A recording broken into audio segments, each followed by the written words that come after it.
So I remember when they told me that I had cancer. It was stage 2, head and neck cancer.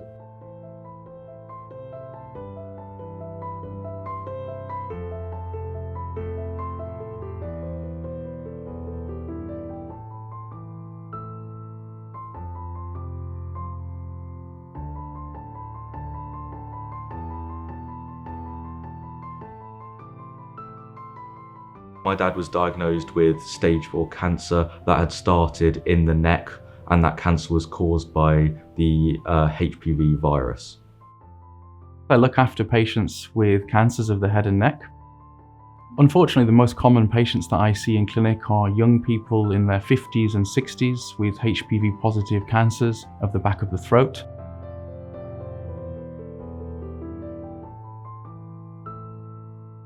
We think about 80% of people will be carrying some form of the HPV virus. One thing that stood out to me was that my classmates, and even myself before this all happened, was completely unaware that HPV could cause cancer. And I mean, HPV can cause 6 different types of cancers.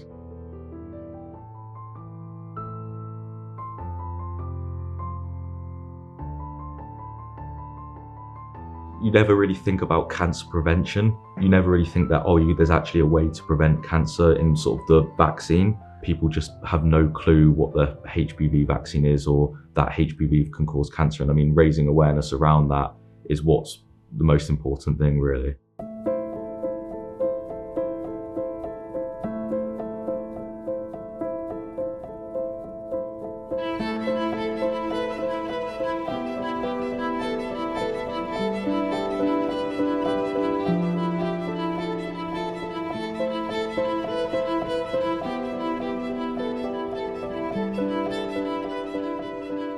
The really worrying thing for us is that it's estimated only around about 50% of people are going forward and having the vaccine. And the reason why that's very worrying is because we know that the vaccine is safe and effective. It has around about 100% efficacy.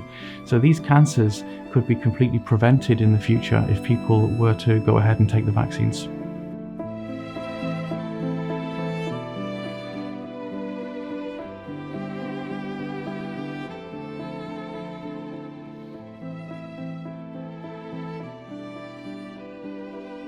HPV vaccine is a way to eliminate an entirely preventable cancer. Even if one person who got HPV, who was then going to develop cancer, gets the vaccine and now no longer gets cancer, then it's a job well done, even if it just means you stop that one person from getting cancer in later life. I think it would be amazing if we can be optimistic and think to a future where we've managed to eliminate one of the top 10 cancers through improvements in HPV vaccine uptake.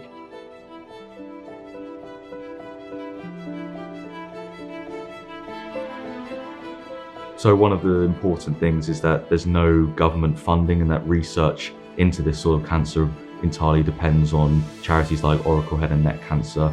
Currently, we think that only around about 3% of cancer research funding goes to head and neck cancer.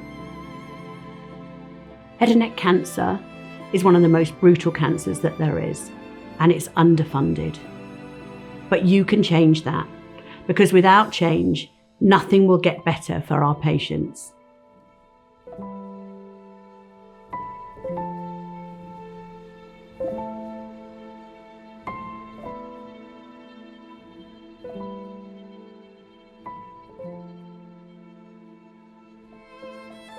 When I tell people I've had head and neck cancer, no one's heard of it. I'd never heard of it. I want this cancer to become as recognisable to people as hearing about lung cancer or breast cancer or prostate cancer. There needs to be awareness. There needs to be a level of understanding. You take each day as it comes and you cherish the moment a little bit more, because you know potentially there's not as much time as you thought. Please donate to Oracle today.